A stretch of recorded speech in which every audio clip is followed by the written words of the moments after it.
Hello, everybody, and welcome to Improv Sucks first live stream. I am Nelson Velasquez, and I'm really looking forward to giving you some tips, 3 tips as to how to optimize Zoom for musical improv. Real quick thing, if you like this video and you like the content here, the best thing you can do to support us is to go ahead and hit that like button. Also, if you could subscribe to the channel, that would be really helpful. If you want to jump into this chat and you want to ask some questions, or if you want to give some comments, feel free to jump in that chat and I will do my best to integrate that into the discussion for today. So let's talk about Zoom. Let's talk about musical improv. Now, one of the things that's really hard about musical improv is that it requires normally a piano player or a guitar player or some kind of instrument plus a bunch of singers. And music, as you know, is best done when everybody does it together and it's in time. And just the nature of the internet doesn't really allow us to be in sync with each other. There is latency from the time that you say or sing something to the point that it gets to a server, to the point it gets to somebody else to hear it and respond to it. So round trip, you're roughly looking at about half a second to anywhere from half a second to a second and a half of delay. Which can really mess up with things when you're trying to do things in a very succinct order. So musical improv, as we have known it in the real world before the pandemic, was a very communal thing. It was very specialized because of that nature, and also it just required a lot of skill.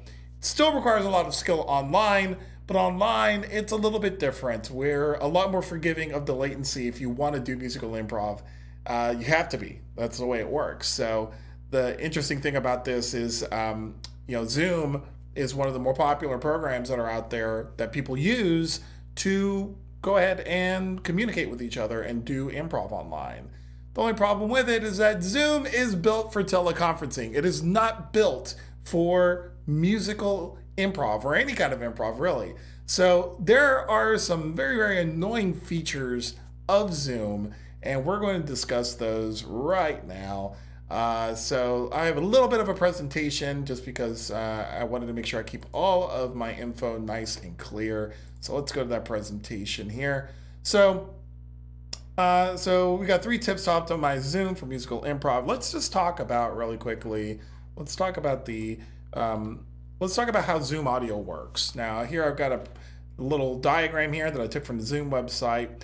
Now Zoom, the way it works is if you got 2 people connected, let's say you're the person in the red chair on the left, you speak into a microphone device of some sort, and then the Zoom audio client, the client that you run either on your device or on your laptop, has a bunch of stuff that goes in it for the audio. And so it goes through equalization, noise cancellation, and any kind of compression.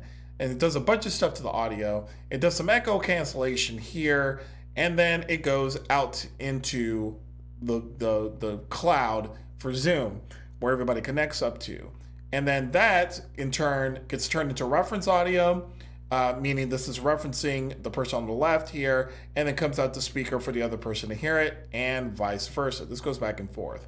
Now, as you can see in one of these boxes, let me see if I can zoom in here a little bit. That's not it. Let's go this way. There we go. So if I zoom in here a little bit, you can see that we've got in this audio processing box, we've got the reference audio from the person that you're receiving it, and you've got the incoming audio from the person who is being spoken to or is speaking. And so there is an echo cancellation. They check to see if what they have sent you has any kind of conflict with what you're sending them. So for example, if your voice has gone through this entire loop here, and it started and went from the left through the cloud to the right, and then your voice is picked up by the microphone here and it's sent back, it tries to cancel it out as an echo. So you have a clear signal path here. So Zoom does this automatically, right? So there's a lot of steps, as you can see. There's this box, there's these boxes on this side, before your audio even approaches your ears at this point. So one of the things that Zoom does, their algorithm seems to do, is that they look at 2 major factors. I've lumped them together. these two major factors are audio volume and audio tonality and length. And I put those two together. So the audio volume is how loud the source volume is. How loud are you speaking into the microphone?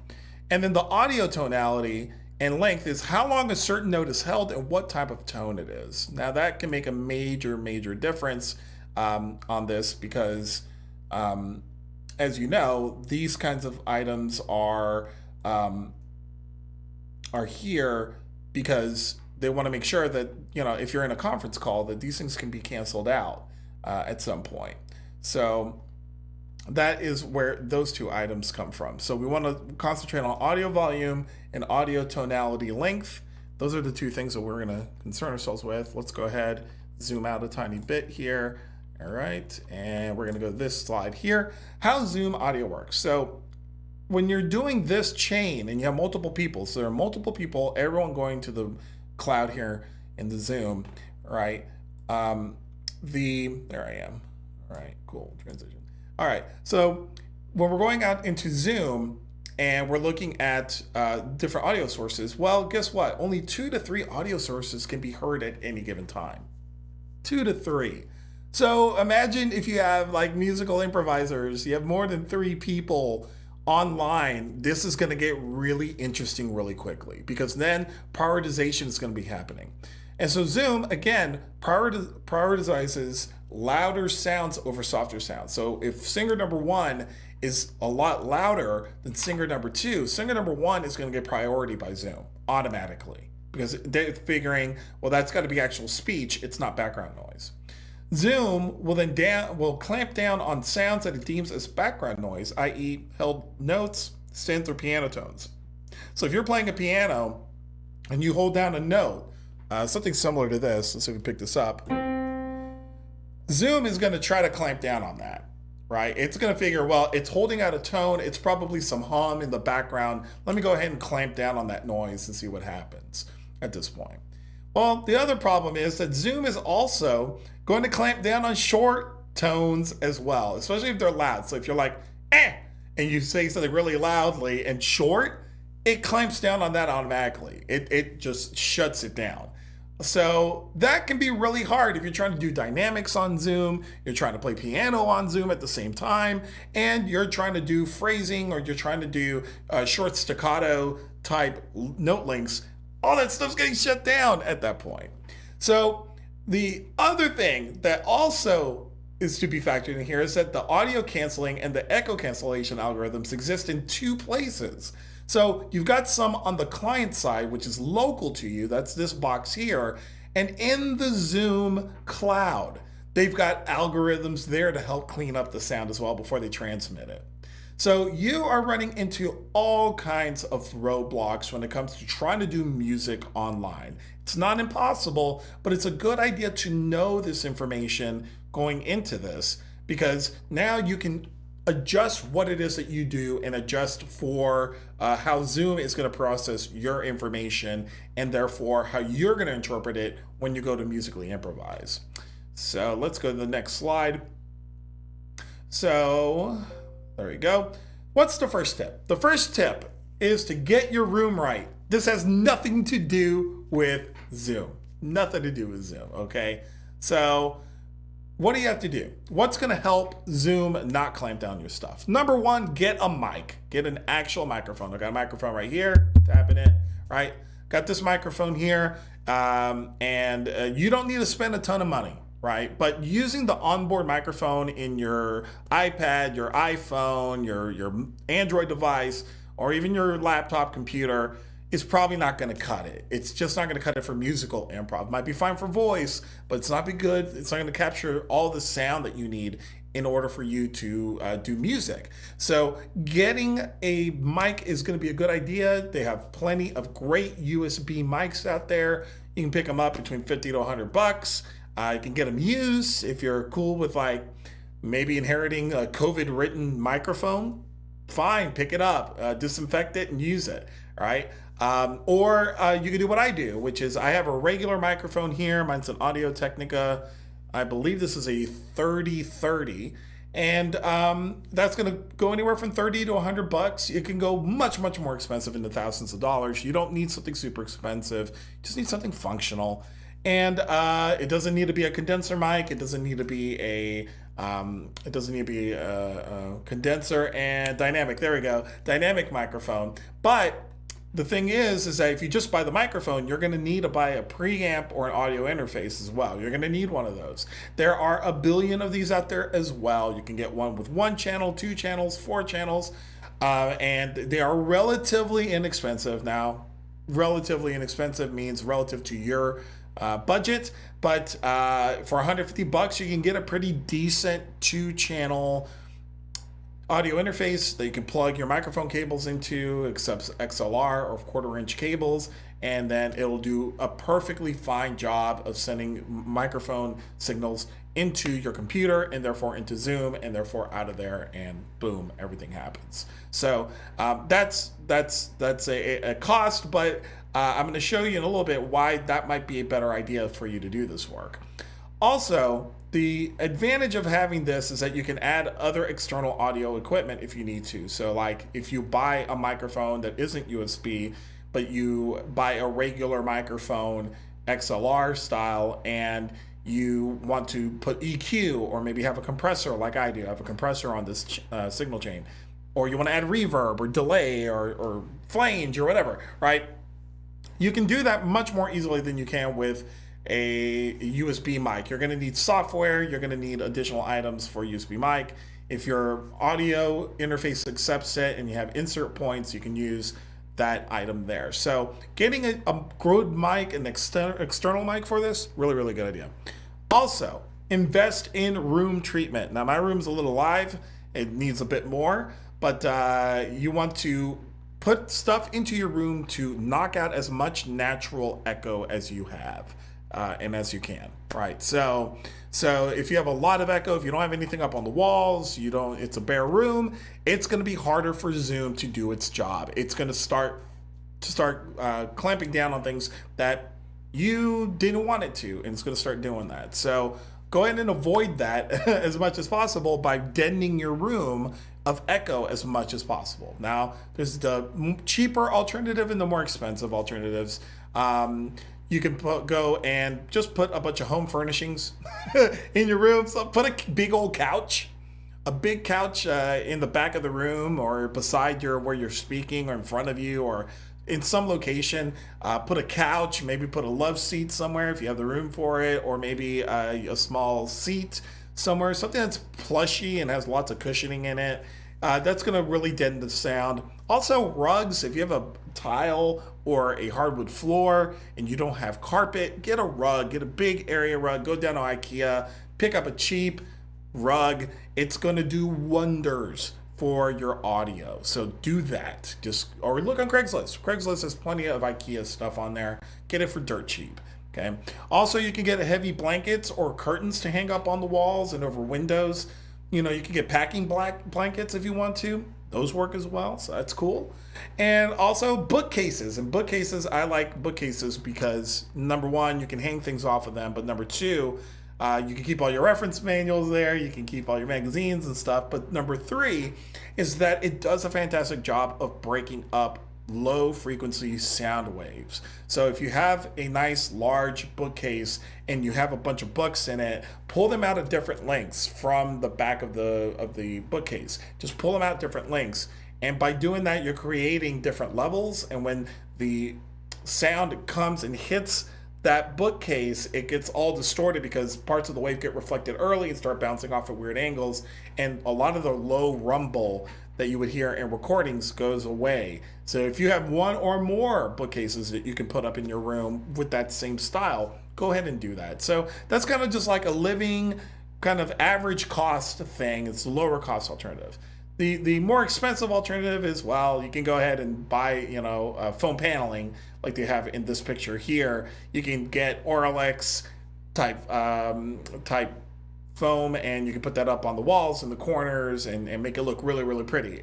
Problem is it's expensive, and you have to mount it, and you have to do like gluing sometimes, and taking it off isn't that easy, and you may have to repaint. And So if you want it to look super dope, you're going to be in the space for a while, you don't plan on changing things, go ahead and pick some up. Harder to find that used. I don't think you want it used in a lot of cases, just because it's sitting in someone's home and it's not like you can disinfect that very easily. And also, like, if people smoke or if they have pets and things of that nature, you're bringing that near your house. So I recommend, if you're going to go ahead and go with foam paneling, buy new. Go on Amazon, check that out. If you want to see what it really looks like, go to a Guitar Center or a Sam Ash or any kind of music store, and you can go ahead and check that out as far as, like, what does it look like, how does it feel. There are other professional alternatives out there. Oralex isn't the only company out there that has it, but definitely do your research, read the reviews, see what other people say about these products, and then plunk down your money for it. So get your room right, tip number one. Tip number two, let's configure Zoom for music. So I'm going to go ahead and bring up my Zoom client here. And there he is. I'm going to bring this right up front. Excellent. So I'm going to do this from the perspective of a PC user. If you have a tablet or an Android device or an iPhone, this may be a little different. You may not have all these features. I do recommend that if you are on those devices, please try to get to a PC of some sort or a Mac, right? Get to a laptop, because you're going to have more control over what you're doing when you're doing musical improv than you are on one of those devices. So let's go with this. So first thing you want to do, once you log into Zoom, go ahead and click on the right hand side. You can see this sprocket here. So I'm going to click on that, and it's going to bring up a window. And in this window, you've got a lot of options here. We want to go to the audio tab. And here you have speaker, microphone, and a bunch of options. We're just going to go through these very quickly. So speaker means what device are you going to be speaking or hearing things out of. And so this is your speaker item. So there's a drop down. I have a whole bunch of things here. Out 1 and 2 are mine for my given audio interface. Cool. And I have the volume turned all the way up at this point. And you can have a separate audio device play for ringtones. So like if you have you're hosting a meeting and someone decides to join it, then you've got a way of playing the ringtone, this ringtone that says someone's joined. You can play it on a different device, so it doesn't get annoying at that point. I just leave it on. Microphone, this is the important one. So whether you're a singer or you're an MD, either one of these two, go ahead and set this one to your microphone. If it's the internal one or the external one, you bought yourself one. So go ahead and set that, and when it's set properly, you'll see this status bar here increase and decrease depending on the loudness of your voice and of your sound source. And then go ahead and there'll be automatically adjust microphone volume here. Go ahead and unselect that, deselect it. It's going to automatically, what's it going to do there? It's going to give you this slider. You'll be able to move it up and down. So go ahead and move it up and down, but send it all the way to the right just to begin with. Okay. Then suppress background noise. Now, if you don't have this option or your client does not look like mine, you need to upgrade. I just said it. Go and upgrade your client. Go to the Zoom website, download the latest version of this. You may not have these options. They have done a lot more research and a lot more work on this client. So go get the latest and greatest version off the website. So the suppress background noise area, you have auto, low, medium, and high. So you can see suppress background noise. If you've got a lot of, if you want to set it to auto, you can do that. I don't recommend it. It'll try to adjust and figure out what's making noise in your room, which again, it can inadvertently clamp down on your voice or clamp down on your piano or whatever your device is picking up. So if you've got a lot of background noise, you've got typing, medium, computer fan, pen taps, or low, faint background noises. I set this automatically to low, no matter what. I don't care if you hear that stuff. Most important thing is I want to give Zoom the least amount of things to worry about. So set that to low at this point. And then we're going to scroll down, and now they've added this music and professional audio. So go ahead and enable show in meeting option to turn on original sound. You want that enabled. and then enable these options when original sound is turned on. So high fidelity music mode. Well, what does that mean? I'm gonna put my mouse over this, and it says optimizes Zoom audio for highest quality music. It can increase CPU utilization and consume greater network bandwidth. For best results, an Ethernet connection, not Wi-Fi, is strongly recommended. Oh my gosh, should you be on Ethernet or Wi-Fi when doing musical improv? It just told you.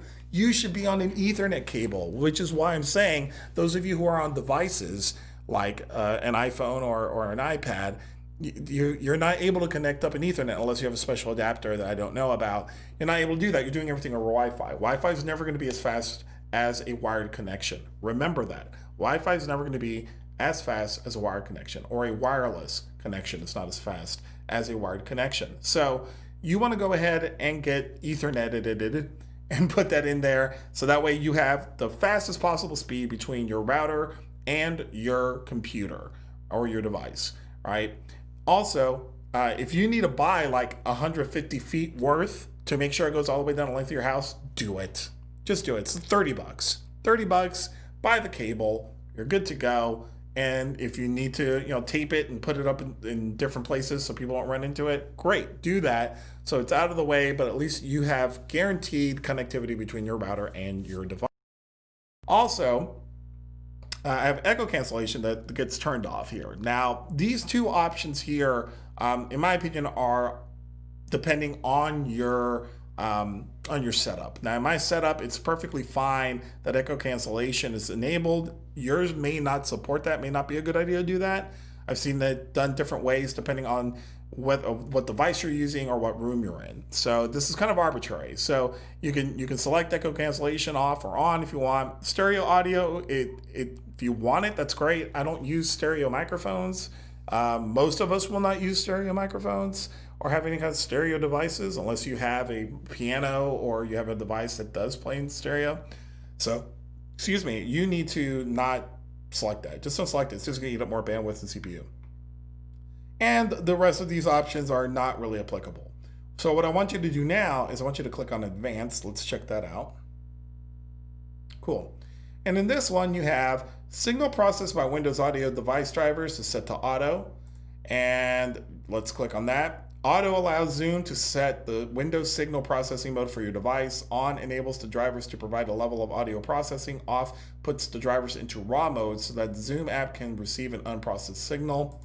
Honestly, I don't know what any of that stuff means. I haven't tried and played with it, but I would imagine that the signal being processed by the device drivers, if you've got certain device drivers that are faster than others, then you would have this selected so that you have it on, either have the Windows device drivers by default or having special drivers done. I leave mine on audio.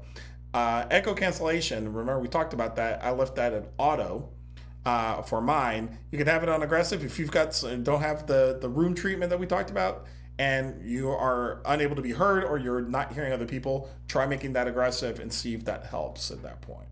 Cool. So at this point, once you've done all that stuff, then something's going to happen in the window. Now I'm going to have probably a secondary thing here. Great, excellent. So I didn't show it. So what you see here is, I'm going to drag this over so you can see this a little bit better. There we go. So what you see here is that normally I would have another video here. So I'm going to start this webcam here, different angle. There we go. There I am at this point. All right. So we've got this guy here and we're going to go ahead and see this button on the left-hand side, upper left-hand side. It says turn off original sound. Mine is lit to blue.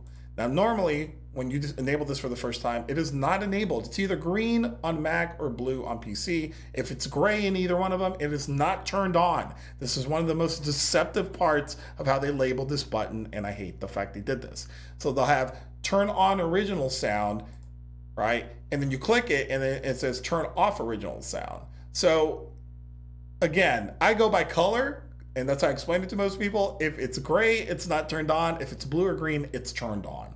It's most important that you also drop down this once you have it turned on, that you select the microphone input that you are going to be using for the session. So here in 1 and 2 is my microphone. I have it turned on by default.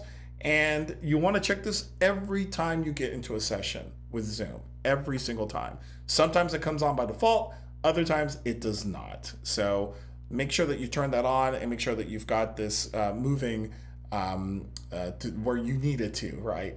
As far as which device that you're going to be playing with. So once you're done with that, you are done with Zoom. You have now optimized all of Zoom. You're good to go. You're ready to sing and try this out. Excellent. So I'm going to go ahead and close this out in this meeting for everybody. Let's go back to our presentation. So what's tip number 3? Wear headphones. Yes, wear headphones. I'm not wearing headphones right now. Obviously, I'm not in a session with anybody at this point, so I'm not wearing them. But if you're doing musical improv, wear headphones. But let's talk about those headphones. What kinds of headphones should you be wearing? So wired versus wireless. Remember, I told you a little bit ago, Wi-Fi versus Ethernet. Wireless versus wired. So keep in mind what I told you to remember. So for wired headphones, here's some pros and cons. The pros are that it is a cheaper alternative. You can pick up wired headphones just about anywhere, and they're getting so cheap and so much better in quality that you can pick up a cheap $5 to $15 pair of headphones and they sound pretty good. They don't sound bad, right? They are low latency, meaning from the time it gets to your computer to the time it gets to your ear when it goes through that wire is super duper low, right? Because it's wired. And so you are monitoring, your brain is able to monitor the music that comes into your brain in real time. And so that is super important in singing, especially since we're already dealing with so much latency on the internet and with our devices and where we're sitting and the cloud and all that great stuff. So low latency for wired headphones. Easy to maintain. Yeah, you break them, buy another cheap pair. That's the way I look at it. Or if you break them, a lot of these you can kind of fix with some super glue if you need to. They're not complex devices. If you got nicer headphones like I do, then maybe you might have to get a soldering gun out and rewire a couple of things every once in a while. But other than that, pretty easy to maintain.